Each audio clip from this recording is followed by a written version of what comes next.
नमस्कार. अनेकांना वाटतं की ट्रेडिंगमध्ये यश म्हणजे फक्त टेक्निकल ॲनालिसिस.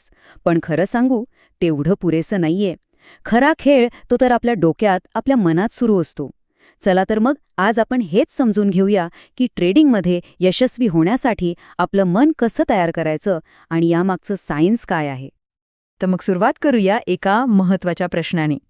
ट्रेडिंग करताना आपला खरा शत्रू आहे तरी कोण? हा प्रश्न प्रत्येक ट्रेडरच्या मनात येतो की यशस्वी होण्याची खरी गुरुकिल्ली आहे तरी काय. ते फक्त चार्ट्स आहेत ज्यांच्याकडे आपण तासनतास डोळे लावून बसतो, की मग ते वेगवेगळे इंडिकेटर्स आहेत जे आपल्याला बाय किंवा सेलचे सिग्नल देतात. कामं ते कॅन्डलस्टिकचे पॅटर्न्स आहेत ज्यांच्यामध्ये यशाचं रहस्य दडलंय. नाही, यापैकी काहीच नाही. खरं तर ह्या सगळ्याच्या पलीकडे जाऊन एक गोष्ट आहे जी सर्वात जास्त महत्वाची आहे, आणि ती म्हणजे एका ट्रेडरची मानसिक स्थिती. बघा, जर मन शांत आणि फोकस असेल ना, तर एक साधीसुद्धी स्ट्रॅटेजीसुद्धा जबरदस्त प्रॉफिट देऊ शकते. पण जर मनच गोंधळलेलं असेल तर जगातली बेस्ट स्ट्रॅटेजीसुद्धा फेल ठरू शकते. चला तर मग समस्येच्या मुळाशी जाऊया. पहिला मुद्दा आहे मानसिक थकवा. हा थकलेला मेंदू आपल्या ट्रेडिंगच्या निर्णयांना कसा उद्ध्वस्त करतो ते पाहूया. यासाठी एक सायंटिफिक शब्द आहे डिसिजन फटीग. सोप्या भाषेत सांगायचं तर आपला मेंदू दिवसभरात जेवढे निर्णय घेतो त्याची एक लिमिट असते, अगदी आपल्या मोबाईलच्या बॅटरीसारखं. सकाळी 100% चार्ज असते आणि दिवसभर वापरून वापरून ती उतरते. मेंदूचंही तसंच आहे. आता जरा विचार करा, एक ट्रेडर दिवसभरात किती आणि किती महत्त्वाचे निर्णय घेत असतो, नाही का? बाय करू की सेल, आता एंट्री घेऊ की थांबू, स्टॉप लॉस कुठे लावू, हे जे निर्णयांचं वादळ आहे ना, ते अक्षरशः आपल्या मेंदूची सगळी एनर्जी शोषून घेतं. आणि मग काय होतं? जेव्हा मेंदू थकतो तेव्हा अशा चुका होतात ज्या खूप महागात पडतात. ओव्हर ट्रेडिंग होतं, चुकीच्या ठिकाणी एंट्री घेतली जाते, कधीकधी तर स्टॉप लॉस लावायचंच विसरून जातो आपण. हे सगळं होतं त्या थकलेल्या मेंदूमुळे, म्हणजेच डिसिजन फटीगमुळे. ठीक आहे, तर हा झाला पहिला शत्रू.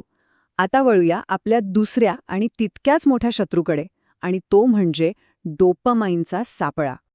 डोपामाइन याला एक्साइटमेंट हॉर्मोन असंही म्हणतात.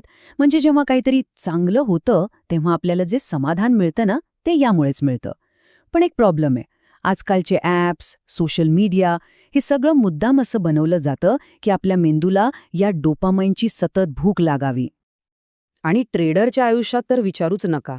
डोपामाइनचा जणू काही पूरच आलेला असतो.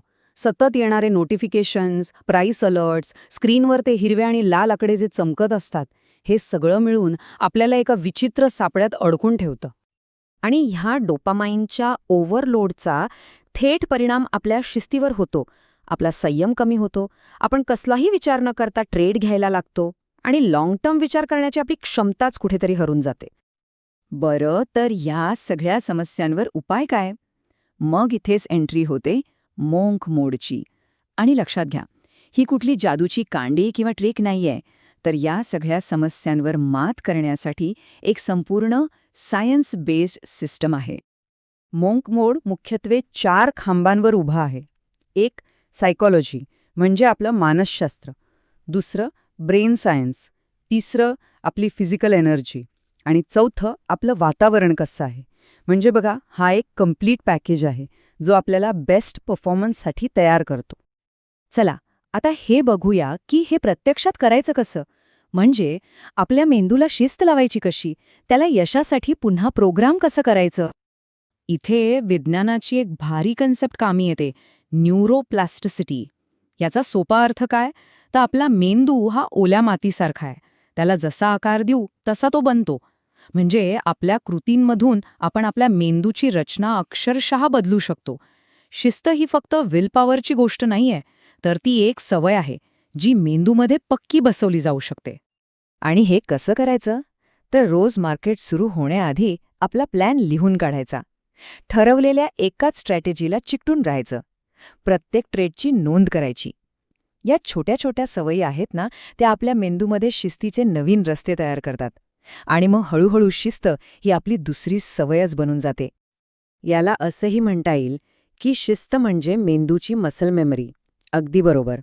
जसं रोज व्यायाम करून आपले मसल्स तयार होतात, तसंच रोजच्या प्रॅक्टिसने शिस्त ही मेंदूमध्ये इतकी मुरते की ती आपोआप घडू लागते. आणि यातला फरक खूप मोठा आहे. एकीकडे आहे मल्टीटास्किंग ट्रेडर, जो एकाच वेळी चार्ट्स, व्हॉट्सॲप, बातम्या सगळं बघतोय. आणि दुसरीकडे आहे सिंगल टास्किंग ट्रेडर, जो फक्त आपल्या प्लॅनवर फोकस करतोय. विज्ञान तर हेच सांगतं की आपलं ब्रेन खरं तर मल्टीटास्किंग करूच शकत नाही. ते फक्त एका कामावरून दुसऱ्या कामावर उड्या मारत असतं, ज्यामुळे एनर्जी खूप वाया जाते. म्हणूनच मल्टीटास्किंग ट्रेडरचा मेंदू लवकर थकतो, तर सिंगल टास्किंग ट्रेडर शांत आणि लॉजिकल राहतो. तर मग ह्या सगळ्याचा शेवट काय? मोंक मोडमुळे नक्की काय बदल घडतो? चला, याचं एक स्पष्ट चित्र बघूया. मोंक मोड म्हणजे आपल्या मेंदूसाठी एक हार्ड रिसेट बटन दाबण्यासारखं आहे. आधी जिथे गोंधळ आणि आवाज होता, तिथे आता स्पष्टता आणि फोकस येतो. जिथे भावना आणि आवेग होता, तिथे आता तर्क आणि नियम येतात. आणि जिथे लोभ आणि भीती होती, तिथे आता संयम आणि शिस्त येते. हा बदल आहे एका इमोशनल ट्रेडरपासून एका लॉजिकल ट्रेडरपर्यंतचा प्रवास. तर जाता जाता एक प्रश्न नक्की विचारण्यासारखा आहे. तुमची ट्रेडिंग स्ट्रॅटेजी कदाचित तयार असेल, पण खरंच तुमचं मन तयार आहे का?